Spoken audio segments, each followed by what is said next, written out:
উস্কানিতে সাড়া দিব না বলে আমরা দুর্বল তা না, কিন্তু কোন ধরনের উস্কানিতে সাড়া না দিতে আমরা দেখেছি অত্র এলাকায় একমাত্র আমরাই কাজ করি। আপনাদের কাছে ভোটে জেতাটাই মূল লক্ষ্য, দেশের কল্যাণ আপনাদের লক্ষ্য নয়। ফ্যামিলি কার্ড থেকে শুরু করে দেশের উন্নয়নের সকল কাজ ধানের শীষ করছে জনাব তারেক রহমানের নেতৃত্বে। মোহাম্মদপুরের মানুষ ধানের শীষ এবং আমাকে ভোট দেবে আলাদা করে, কারণ মোহাম্মদপুরে যতগুলো সমস্যা, সন্ত্রাস, গ্যাস সংকট, রাস্তা সংকট, বেকারত্ব সংকট, কিশোরগঞ্জ সংকট, এই প্রত্যেকটা সংকট নিরসনে ইতিমধ্যে আমরা কাজ করি। মোহাম্মদপুরকে এই যে রেড জোন থেকে সারা দেশ এবং বিশ্বতে গ্রিন জোন হিসেবে আমরা পরিচিত করবো ইনশাআল্লাহ। সো মামুনুল হক সাহেবকে তাদের রাজনীতি করতে দেন, আমরা আমাদের রাজনীতি করব। আমাদের রাজনীতি হলো এলাকার উন্নয়নের রাজনীতি, দেশ জাতির উন্নয়নের রাজনীতি। জনাব তারেক রহমান পুরো 20 কোটি বাংলাদেশি জনতার জন্য যেমন কাজ করছেন, 300 আসনে 300 জনকে উনি দায়িত্ব দিয়েছেন ওই আসনে লক্ষ লক্ষ জনগণের জন্য কাজ করবা। আমাকে দায়িত্ব দিয়েছেন এই ঢাকা 13, মোহাম্মদপুর, শেরেবাংলা নগর, আদাবরের জনগণের জন্য কাজ করবার। আমরা দেখেছি অত্র এলাকায় একমাত্র আমরাই কাজ করছি। আপনি যদি বলেন, আমরা অত্যন্ত কনফিডেন্ট যে সামনের নির্বাচনটা জনগণ আমাদেরকে ধানের শীষ মার্কায় ভোট দিয়ে জয়যুক্ত করবে।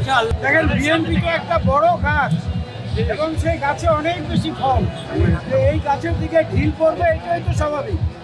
এই গাছে ঢিল না মারলে তো আলোচনায় আসা যাবে না। কিন্তু আমাদের পক্ষ থেকে কথাটা হচ্ছে, আমাদের সমালোচনা করেন, কোনো অসুবিধা নাই। সেই সমালোচনা থেকে আমরা সংশোধিত যদি হওয়ার প্রয়োজন মনে করি, তাহলে বুঝবো আপনি বন্ধু হিসাবে আমরাও মজলুম, আপনারাও মজলুম, সেই হিসাবে বলেছেন। আর যদি খোঁজানোর জন্য বলেন, পীড়া দেওয়ার জন্য, যন্ত্রণা দেওয়ার জন্য বলেন, তাহলে মনে করব আপনাদের কাছে ভোটে জেতাটাই মূল লক্ষ্য, দেশের কল্যাণ আপনাদের লক্ষ্য নয়। কিন্তু বিএনপির কল্যাণটা হচ্ছে দেশের একমাত্র লক্ষ্য। আজকে ছুটির দিন বলেই আমরা আজকে র্যালি রেখেছি। আমরা কোনো সরকারি চাকরিজীবী মানে ওয়ার্কিং ডেতে আমরা কোনো র্যালি রাখি না, যেন কোনো রাস্তা আটকানো বা এই ধরনের দুর্ভোগ না হয়। সুন্দর র্যালি করছি সবাইকে জানানো যে আগামীর বাংলাদেশ কত সুন্দর করে আমরা করবো, এবং আগামীর বাংলাদেশ আমরাই। জামাত বলেন, মামুনুল হক সাহেব বলেন, সবার তাদের নিজেদের রাজনীতি আছে, তাদের রাজনীতি সংঘর্ষের হতে পারে, তাদের রাজনীতি অনেক কিছু হতে পারে। আমাদের মাথা ব্যথা না ভাই, আমাদের কাজ দেশ গড়া।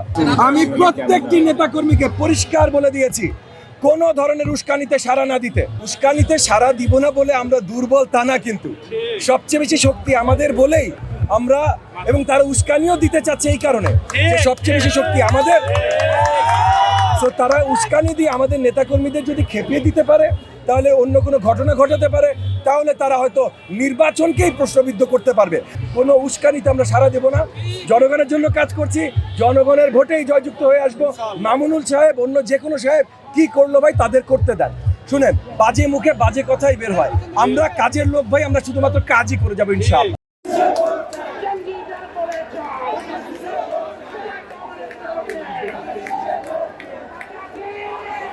ঢাকা 13 আসনে নির্বাচনী প্রচারণায় বিএনপির সংসদ সদস্য পদপ্রার্থী ববি হাজ্জাজ তিনি তার নির্বাচনী এলাকায় মোহাম্মদপুর, আদাবর এবং শেরেবাংলা এলাকায় তার যে নির্বাচনী প্রচারণা সেটি চালিয়ে যাচ্ছেন।